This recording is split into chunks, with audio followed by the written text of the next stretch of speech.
Hello and welcome back to Oversky Deck Doctor. This week we're taking a look at Mono Red Rush. It's the season to be jolly, and last year for Christmas I gave you a Red Rush build, which funnily enough came more into the meta around that time, and this year it's the same thing. Red Rush is back around Christmas time, and it must be a coincidence. But yeah, Mono Red Rush has been very powerful recently. It was taken to the monthly cup for Mr. T.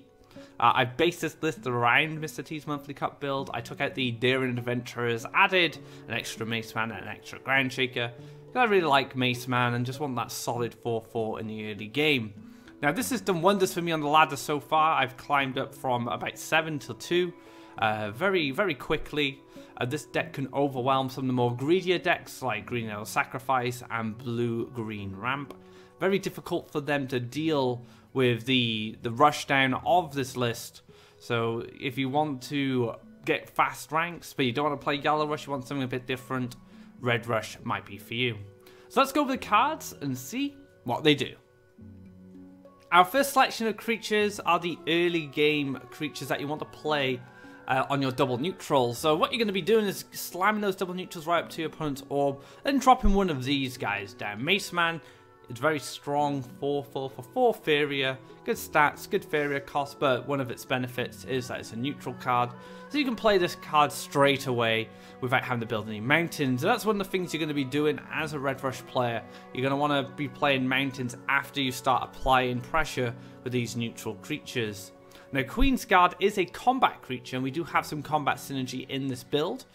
Queen's Guard also gives Faeria as well, meaning we don't have to collect off the wells. We can use its combat ability to gain additional resources. And that also synergizes with the Imperial Drain, and the Imperial Drain is going to lock out the Faeria wells, and we're going to use our combat creatures to gain more Faeria. And one of the nice things about Queen's Guard is it has a lot of life. You know, it sits at 6 life, 3 attack, and if you give it a Gift of Steel, it becomes a 6/9, so a very bulky creature, and can be an absolute nightmare to deal with, especially in combat if you can get multiple triggers and gain a lot of Faeria.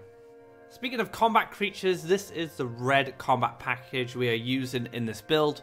Gift of Steel can empower both the Brigand, the Grim Guard, and the Queen's Guard, giving the cards additional attack and life, so more damage going to that orb and making it much harder to kill these creatures. Underground Brigand is fantastic because we get a refund in combat, so if this creature dies in combat, only actually costs 1 Faeria and can cause all sorts of problems, especially if it hits your opponent's orb, because you're going to gain additional Faeria then as well. So these combat creatures that gain Faeria synergize with the Imperial Drain, which means we don't have to collect off the wells of our opponent. We can lock out our opponents from harvesting Faeria, and we can gain resources from the combat mechanic. Now, Grimguard actually was very surprising because this card deals a lot of damage, and it's quite cheap as well, and I was surprised on how much damage I could put out with a Grimguard on the field and how easy it is to set up lethal from hand. So Grimguard's going to deal 2 damage every time it gets into combat. It has a lot of life, so you can get a lot of combat triggers off. You also gain combat triggers off hitting the orb, so he essentially does 4 damage and can be empowered with the Gift of Steel to make it much more bulky. And what's great about Grimguard as well, you can play it down as a way to set up potential lethals from hand. So say your opponent has 5 life, and you can drop a Grimguard down next to a creature. They hit into it, they take 2 damage, and then you can Flame Burst from hand. So Grimguard is fantastic for locking creatures into place, taunting enemies up, but also for setting up lethals and pushing more damage to make sure you can win the game. The deck also packs the more conventional red creatures. Axe Grinder, very solid creature, 1 mountain, 4/3, becomes a 5/4 if summoned on your opponent's well. And just, just a general threat, a very cheap, efficient creature that can push a lot of damage and, set up your win condition. Ground Shaker, just a bulky creature, 5/6 of 6 Faeria, does 1 damage on its gift effect, including the damage to your opponent's orb. It can help you set up removal combos with Cypher's Wrath and Flame Burst. And as a 5/6, very bulky, very difficult to deal with in combat, and will demand additional resources from your opponent.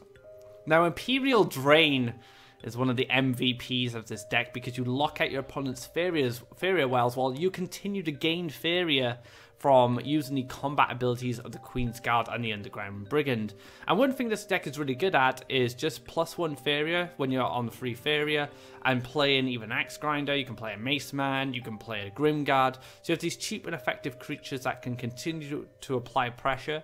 And as defenders, your opponent is going to want to collect Faeria. So if you can lock out that Faeria with an Imperial Drain, it makes it much more difficult to play reactively, because obviously you don't have that additional resources from harvesting on the wells. So Imperial Drain is fantastic for rush decks, but I think it shines the most in Red Rush because of those combat creatures that give Faeria, and because you can play creatures very easily because of how cheap they are.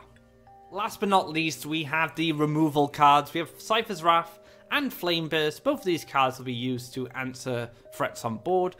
Cypher's Wrath deals 2 damage if it kills a creature, so continue to add damage to your opponent's life in order to finish them off. Whereas Flame Burst, you probably want to keep this for damage from hand. One thing Red Rush does really well is pushing a lot of damage early, and then when your opponent finally stabilizes, they're in like double Flame Burst range, so it's very easy to kill from hand, and you can just keep drawing cards then until you get those Flame Bursts and able to finish off your opponent. So if you can avoid it, don't use Flame Burst as a removal tool. Use it as a way to finish off your opponent if they stabilize, or just give that extra burst damage if you still have creatures on board. That wraps up the deck. Let's take a look at the Mulligan. So what you want to find in your early game is a neutral creature. This can be either the Mace Man or the Queen's Guard, and this allows you to play a creature on turn 2 and start applying pressure. Now Axe Grinder is not too bad as well. You can go double neutral, mountain into Axe Grinder to start applying pressure, or if you pick up the Explore, you can go double neutral, Explore, mountain into Axe Grinder. But ideally, you want to find that Mace Man or that Queen's Guard. Now, other cards you can consider if you do find one of these are the Imperial Drain, the Underground Brigand, and the Grim Guard. These 2 creatures will start giving you Faeria or additional damage, and the Imperial Drain will lock out the Faeria collection if your opponent goes into a more defensive line. So if they start trying to collect from their own wells, you can stop that with the Imperial Drain and continue to apply pressure. But ideally, you want to find those neutral creatures. They're fantastic, and if you do pick up one of those, consider the Imperial Drain to lock out your opponent's Faeria, or a combat creature to follow up after you start pushing damage or dealing with your opponent's board with those neutral creatures.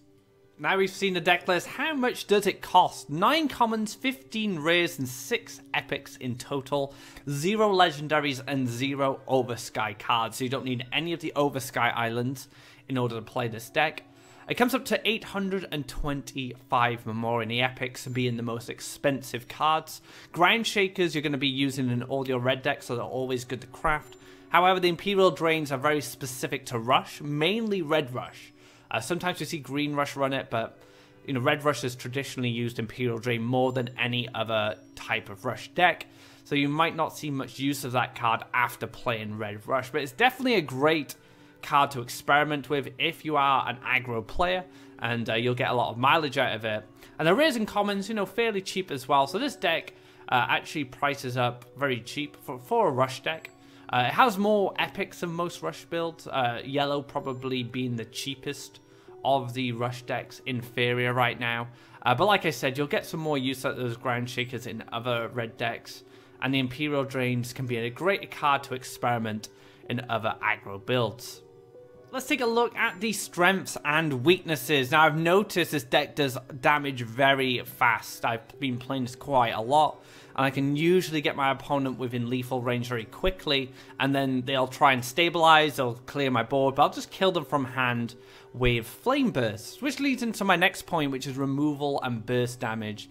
You're able to take your opponent out without having any creatures on board if you get them within the correct life range. So 6 life is ideal because that only requires 2 Flame Bursts. 5 life is not too bad as well because you can Cypher's Wrath into Flame Burst. And this damage from hand is going to be very vital to your win condition, which I talked about when we covered the removal cards. Now, damage from hand helps finish games. So, like I said, if your opponent stabilizes, Flame Burst from hand is just going to win the match for you. And you can put a lot of damage down very quickly with the axe grinders and the mace men, but also with the Gift of Steel. It doesn't always have to be on a combat creature. If you think you can set up lethal within 2 turns, don't be afraid to chuck that Gift of Steel on a creature you have next to your opponent's orb, push more damage, and try and find lethal from your hand. Now, one problem that Red Rush does have is land blocking. So unlike Yellow Rush, we don't have access to haste creatures in order to move onto our opponent's land to set up further aggressive lands. All our creatures have to stay on board for a turn before they can actually do anything, and this can actually allow your opponent to set up land blocks to stop us from getting aggressive land. Now we want to push damage as quickly as possible, so if we're being blocked out from pushing damage the turn after we play a creature, it slows things down and gives our opponents chances to stabilize. Now, it's hard to come back if you haven't dealt enough damage to your opponent, and this goes back kind of to my land blocking. You want to deal damage as quickly and as fast as possible, and then put your opponent in the flame burst range. So if your opponent ever stabilizes, they still have the fear of you being able to kill them from hand. So if you don't deal enough damage before they stabilize, it can be very hard to get back on board, because in most cases you're not going to have enough Faeria to play multiple creatures, or your opponent is going to have answers to those creatures as they've come down because they've managed to stabilize. Now, cards like Imperial Drain really help with this because you lock your opponent out from collecting Faeria, and it's much easier to get someone to stick to the board. But if you don't have access to that, it can be a big problem. So you ideally want to burst your opponent down as quickly as possible, then kill them from hand, because if you don't, they might stabilize and you won't be able to finish them off. Last but not least, we'll take a look at the land placement. Now, like any rush deck, we're going to be starting off with those double neutrals all the way up the middle. And this will allow us to play those Mace Men and the Queen's Guard aggressively on turn 2. Ideally, you want to build mountains to your opponent's wells because it allows us to empower our axe grinders and collect Faeria if we don't have access to the Imperial Drain, but it's not that important. The combat creatures, the Queen's Guard and the Underground Brigand, will be giving us additional Faeria when they initiate combat, either on your opponent's orb or your opponent tries to remove them in combat. So we have ways to gain Faeria if we don't collect off the wells. Also, our cards are pretty cheap, so even if we are Faeria starved and we're only gaining 3 Faeria a turn, we can play Axe Grinders for free, we can play Brigands for free, or we can just +1 into stuff like Grimguard and Mace Men. So land development is super easy with this deck. You just want to double neutral all the way up there, play a neutral card if you can. If you can't, get that mountain down, get that axe grinder down, get another mountain somewhere close, and just start going and start hitting that orb and setting up for the flame burst lethals. That wraps up this episode of Oversky Deck Doctor. I hope you guys enjoyed it, and this is a great way to climb the ladder fast and punish all those slow decks like the Green-Yellow Sacrifice and the Blue-Green Ramp. If you like this video, be sure to give it a thumbs up, and if you haven't already, drop a subscribe to keep up to date of when our content goes live. If you'd like to see the monthly cup, the last monthly cup of this year, check out the VODs. We had some fantastic matches. We also covered the Green-Yellow Sacrifice deck in Deck Doctor and Deck Pilot last week, so be sure to check that out as well. So until next time, guys, take care and have a great Christmas and a Happy New Year.